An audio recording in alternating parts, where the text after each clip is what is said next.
সম্ভ্রান্ত এক রমণীর বিয়ে ইসমাইল নামের এক ব্যক্তির সাথে হয়। ইসমাইল এক বুজুর্গ পরহেজগার এবং অনেক বড় আলেম ছিলেন। তিনি ইমাম মালিকের শিষ্যত্ব গ্রহণ করেছিলেন। এই পবিত্র বিয়ের ফলাফল স্বামী স্ত্রীর জন্য এক নামিদামি শিশুর জন্ম হল, যার নাম তারা মুহাম্মদ রেখেছেন। বিয়ে হল মাত্র কয়েক বছর অতীত হয়েছিল, এরই মধ্যে ইসমাইল তার স্ত্রী ও শিশুসহ রেখে এই নশ্বর পৃথিবী থেকে বিদায় নেন আর রেখে যান তাদের জন্য যথেষ্ট ধনসম্পদ। মাতা অত্যন্ত যত্ন সহকারে নিজ সন্তানকে লালনপালন করেন। তার শিশুর ভবিষ্যতের কল্যাণ ও অগ্রগতি এবং তার আশার পূর্ণতায় বাধা সৃষ্টি হল।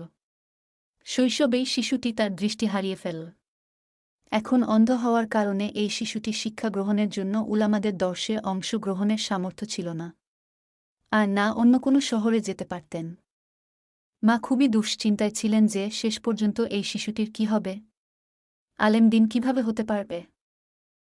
এই আশা পূরণে একটিমাত্র উপায় অবশিষ্ট ছিল, আর তা হল প্রার্থনা। সুতরাং তিনি আল্লাহর নিকটে চোখের পানি ফেলে ফেলে প্রার্থনা করতে লাগলেন। বহুদিন থেকে তার সন্তানের দৃষ্টির জন্য আল্লাহর নিকটে প্রার্থনা করতে থাকেন। এক রাতে তিনি এক আশ্চর্য ধরনের স্বপ্ন দেখতে পান। ইব্রাহিম খলিলুল্লাহকে দেখেন। তিনি তাকে উদ্দেশ্য করে বলছেন, হে নারী, তোমার অত্যধিক প্রার্থনায় আল্লাহ তাআলা তোমার সন্তানের দৃষ্টি ফিরিয়ে দিয়েছেন। যখন মুহাম্মাদের মা ঘুম থেকে জাগলেন তখন দেখলেন যে বাস্তবেই তার সন্তানের দৃষ্টি ফিরে পেয়েছে। তার মুখ থেকে অনিচ্ছায় এই কথা বের হয়ে আসে, অর্থ বলতকে নিঃসহায়ের ডাকে সাড়া দেন যখন সে ডাকে এবং কষ্ট দূরীভূত করেন এবং তোমাদেরকে পৃথিবীতে পূর্ববর্তীদের স্থলাভিষিক্ত করেন। সুতরাং আল্লাহর সাথে অন্য কোনো উপাস্য আছে কি? হে আমার প্রভু, অতি সমস্যায় জড়িত ব্যক্তির প্রার্থনা তুমি ছাড়া কে শুনতে পারে?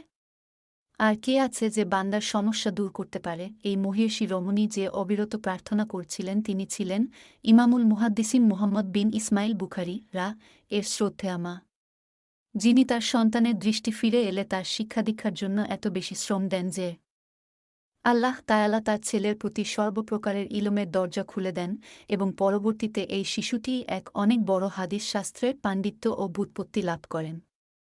আর আল্লাহর কিতাবের পর দুনিয়ার মধ্যে সবচেয়ে বিশুদ্ধ কিতাব প্রণয়ন করেন, যা সহিহ বুখারী নামে প্রসিদ্ধ, আর সেই শিশুটিকেই মুসলিম বিশ্বে ইমাম বুখারী বলে জানে, যার পূর্ণ নাম মুহাম্মদ বিন ইসমাইল বুখারী।